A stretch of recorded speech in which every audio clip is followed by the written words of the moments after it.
王妃は語らなかった。祈りの声さえ、ろうそくの明かりに吸われていた。アリエノール・ダキテーヌに関する記録には、しばしばこの一文が記されます。2度の王妃。十字宮への同行、8人の子の母として、歴史に名を残した彼女ですが、その晩年に選んだ場所は、宮廷でも戦場でもなく、静けさに包まれた修道院でした。王冠と祈りの間で揺れながら、彼女はなぜ沈黙を選んだのか。そして、祈りの中で手放したものとは何だったのか。このチャンネルでは、語られなかった歴史の裏側と、名もなき者たちの人生に光を当てています。次の物語も見逃したくない方は、ぜひチャンネル登録と高評価をお願いします。第1章、婚姻の冠と、石造りの沈黙。1137年、ボルドーの大聖堂。若きアリエノールは、アキテーヌ女皇として、その地位を継承した直後、フランス王太子ルイとの婚姻によって、フランス王妃となった。戴冠式の日、彼女の頭に乗せられた王冠は、金糸で縁取られたベールを押し下げ、表情を隠す。婚姻とは、血と領地と信仰の交差点であり、そこに愛は不要だった。アリエノールの結婚は、アキテーヌの広大な領地をフランス王権に結びつける、教会によって加護された政略の結晶であった。結婚式の聖句朗読中、彼女の指にはめられた指輪は、鉄のように冷たく、重かった。ルイ王太子は、聖職者の道を歩むはずだった男である。王位を継ぎ、修道士から王となった男の横に立つ彼女にとって、王宮の石造りの回廊は、巡礼者の足音を思わせる寡黙な空間だった。教会によって祝福され、王冠によって縛られた彼女は、宮廷の中で、自らの発言権を抑え、沈黙という秩序のうちに身を置いた。記録にはこうある。王妃は、他の誰よりも美しく、聡明であったが、語らぬことで、自らを守っていた。その沈黙は、やがてルイとの溝を生み、神への忠義を、重んじる王の眼差しを、別の傾きへ反らせることになる。礼拝堂での祝祷が終わる瞬間、司教の手から祝福が下された時、王妃はかすかに目を伏せた。その視線が交わることはなかった。鐘の音が石壁に響く中、彼女はただ、沈黙のままに祈りを終えた。第2章、巡礼の祈りと、馬上の決別。1147年、フランス王と王妃は、ローマ教皇の命により、第2回十字軍への参加を決断する。アリエノールは、従軍の意思を自ら示した。だが、その動機は信仰というより、王と王妃の間に漂う、無言の亀裂を隠すためのものだったとも記録されている。王のそばには忠臣と修道士、王妃の側には、アキテーヌの呪物と吟遊詩人たちが従った。ルイ王が旗の下で祈りを捧げるとき、アリエノールは馬上で黙祷した。その手には、アキテーヌの修道院から持参したロザリオが握られていた。途中、アンタキアにて彼女の叔父であるデーモン公が一行を迎える。十字軍の進路をめぐって王と公が対立する中、アリエノールは叔父の提案に耳を傾けたという。一部の記録では、この地でアリエノールが離婚の意思をほのめかしたともされるが、確証はない。ただ、彼女がルイと物理的にも精神的にも距離を置いたのは確かである。巡礼幕の中で捧げられる聖歌が夜空に響く。その音の向こう、野営地の外れでアリエノールは、ただロザリオを撫でながら祈っていた。地物の記録によれば、この夜、王妃は誰とも言葉を交わしていない。その後、エルサレムを目前にして、遠征は頓挫し、ルイは帰国を決断する。だが、アリエノールは、この岐路に同行することを最後まで拒み続けた。王と共に歩む義務は、祈りのうちに捨てられたのだ。帰国途上、戦場での一夜。暴風の音を裂いて、甲板に出た彼女は、風に翻るマントを押さえながら、星空に向かってロザリオを掲げた。祈りの言葉は風に消え、誰にも聞かれることはなかった。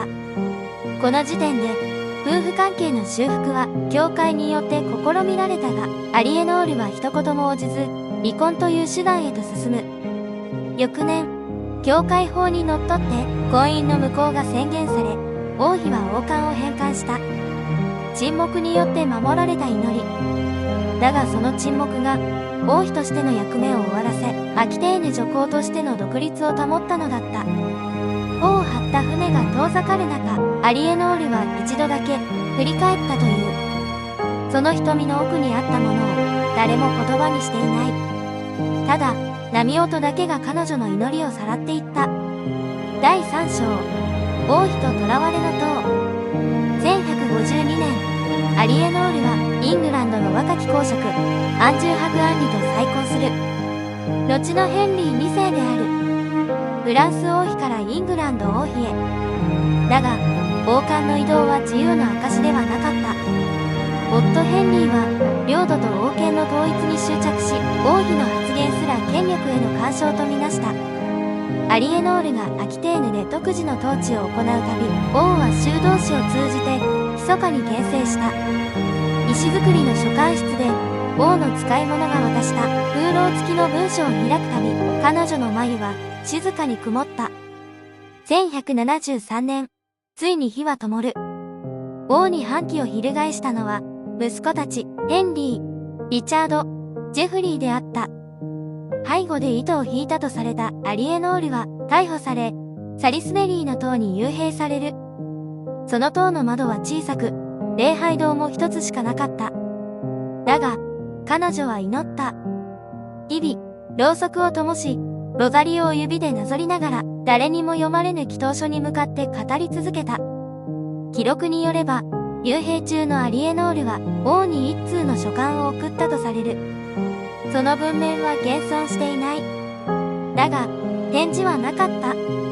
鐘が一度だけ、礼拝堂の天井で鳴った日、アリエノールは祈りを中断し、手を膝に下ろしたという。ろうそくの火が一瞬揺れた。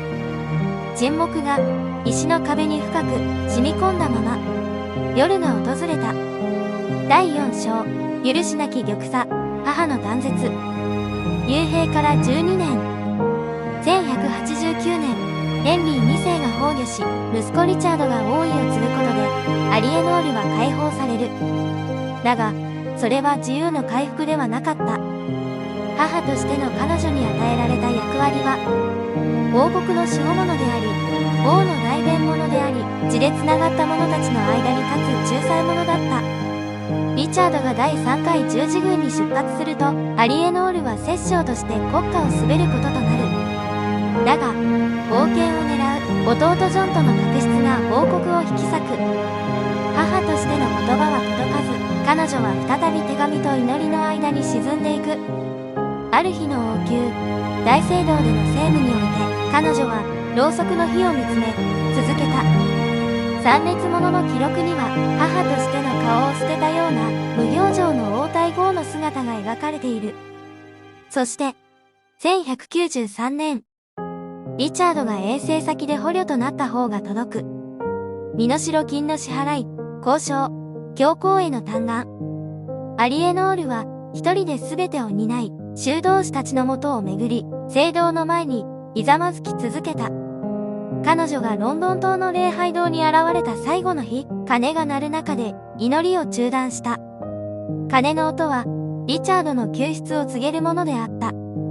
だがその救出の代償として王国には新たな分裂が刻まれる。翌年、長男ジョフロワの死が告げられる。知らせを受けた瞬間、アリエノールは何も言わず、ろうそくの火を一つ消したという。手を胸に当てるだけで涙を見せることはなかった。王妃としての時代は終わり、母としての時間もまた許されることなく断絶されてゆく。1200年、アリエノールは全ての政治的任務を終え、アンジューとアキテーヌの所領を孫たちに譲った。その足で彼女が向かったのは、ロワール河畔のフォンテベロー修道院。石造りの回廊と沈黙の響く礼拝堂。この地を選んだ理由を彼女は語らない。ただ、そこにはリチャードの墓とかつての王ヘンリーの棺が並んでいた。祈りの時間は太陽と鐘に合わせて過ごされた。王妃であった者は人人の修道女として布のベールをかぶり、木の祈祷椅子に膝を折った。指先の動きだけがかつての王国とその沈黙を物語っていた。記録によればアリエノールは晩年も多くの書簡を残している。だがその言葉には命令や訴えではなく許しと別れが込められていた。ある書簡にはこうある。主の御前にもはや語るべきことは残されておりません。老いた王妃の声は祈りとともに消えてゆく。修道女たちの合唱に混じって彼女が一瞬だけ口を閉じたその時、聖母像の前で彼女の手が膝に落ちた。誰にも聞かれぬ音だったが、それは長い旅の終わりを告げる音でもあった。1204年、アリエノールはこの地でその生涯を閉じた。墓碑には王冠の彫刻も称号の記述もない。ただ、祈りの姿で静かに横たわる石像が全てを物語っている。沈黙の中にあった王妃。彼女が最後に手放したのは王国ではなく言葉そのものだった。アリエノール・ダキテーヌ。2つの王冠と8つの命、そして幾千の祈りを抱えたこの王妃は最後に選んだ場所で語ることをやめました。その沈黙は権力の放棄でも敗北でもなく言葉を超えて響く祈りそのものの形だったのかもしれません。王妃でありながら母であり女皇でありながら修道女として彼女が手放したものは記録にも残らぬ重さでした。最後までご覧いただきありがとうございました。このチャンネルでは語られなかった歴史の裏側と名もなき者たちの人生に光を当てています。ご意見や感想があればぜひコメント欄でお聞かせください。そしてまた次の物語でお会いできるようチャンネル登録と高評価をよろしくお願いします。それではまたお会いしましょう。